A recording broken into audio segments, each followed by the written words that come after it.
everyone. Thank you very much for another episode of Soccer Talk with Glenn Villanea. Today we have a few topics on the list that I have for this week. I have the Messi story with his leaked salary. That's a big story this week. And also the U.S. routing Trinidad and Tobago 7-0 behind American-based only players. But I wanted to go ahead and start off.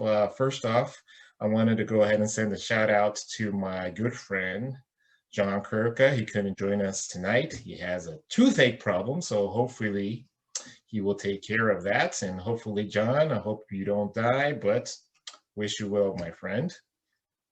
So let's talk about this salary leak that was leaked over the weekend by Lionel Messi. For those of you who do not know who Lionel Messi is, he's been the number one player for the last 10 to 15 years in the soccer world. He plays for FC Barcelona, which is in the Spanish league in Spain. And it was reported over the weekend there was a leak by the newspaper El Mundo, which is a Spanish newspaper. And they reported back in November of 2017, Lionel Messi signed a new 4-year contract worth reportedly $674 million. Now they earn in euros over there. That was a little bit over 550 million euros, but in US dollars is $674 million. That equates to about $168.5 million a year. So just to put in some context, especially with American sports, Patrick Mahomes, we're going to Sunday this year. He signed a contract worth over $300 million with the Chiefs, but it's not guaranteed. It's reported that the guaranteed contract is a little over $150 million. So Lionel Messi, and that was a 10-year contract, by the way, with Mahomes. The Chiefs gave Mahomes. Lionel Messi is making more in a year than Patrick Mahomes' total guaranteed contract. And here in Lakerland, where I live, in the LA area, when LeBron James signed with the Lakers, he signed a 4-year contract worth $154 million. So Lionel Messi is making more in a year, about $3.5 million every week. And you can break it down for you math geniuses over there, how he makes in a day. But $3.5 million a week. That's a pretty good change. Now, one of the controversies that I've been seeing here is why did this leak in the salary that he signed close to 4 years now? He signed in November 2017. Why was it never revealed? Forbes magazine, which I investigated, had Lionel Messi at about $80 to $90 million in gross income a year. That's almost half of what is reported now in this leak. It was leaked by El Mundo, as I mentioned before, which is a Spanish newspaper. 168 million versus 80 million that was reported by Forbes.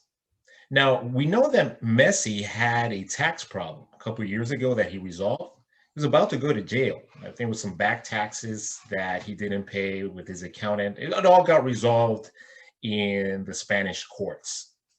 And I don't know if this had anything to do with it.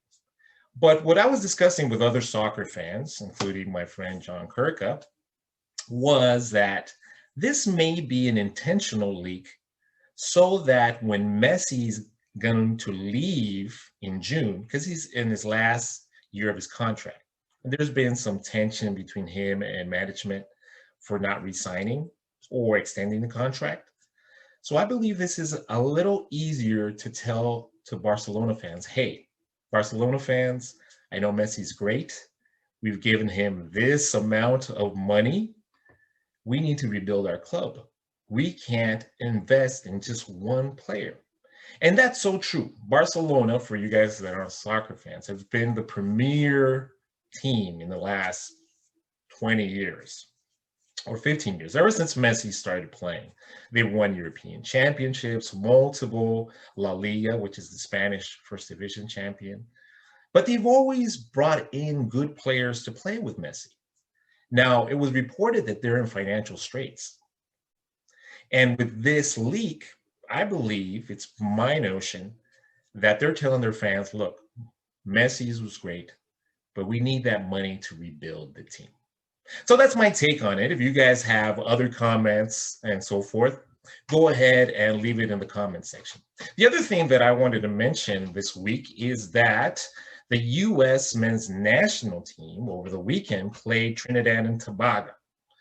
Now, all the European-based players of the United States, like Poslick and McKinney from Juventus and so forth, did not play in this game.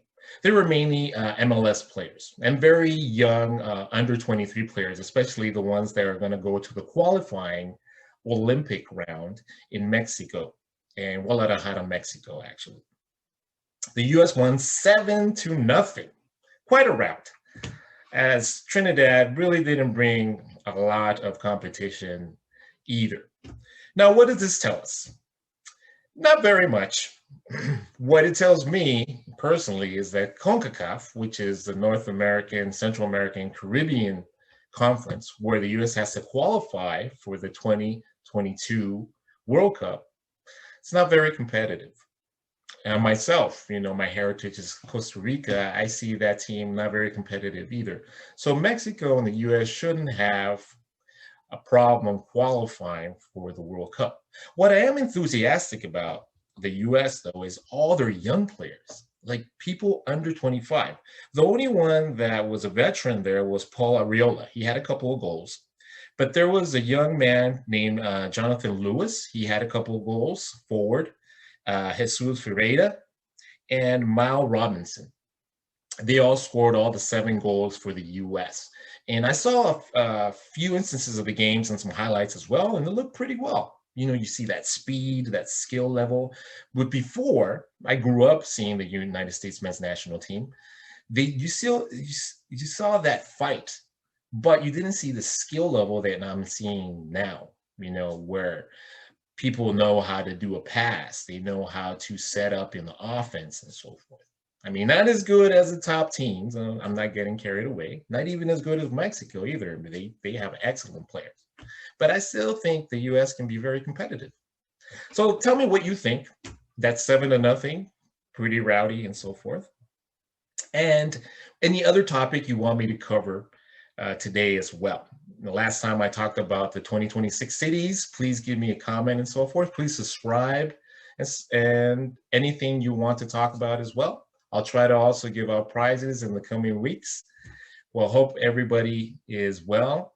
Have a great Monday, everybody, and I'll see you next time in Soccer Talk with Glenn Villanelle.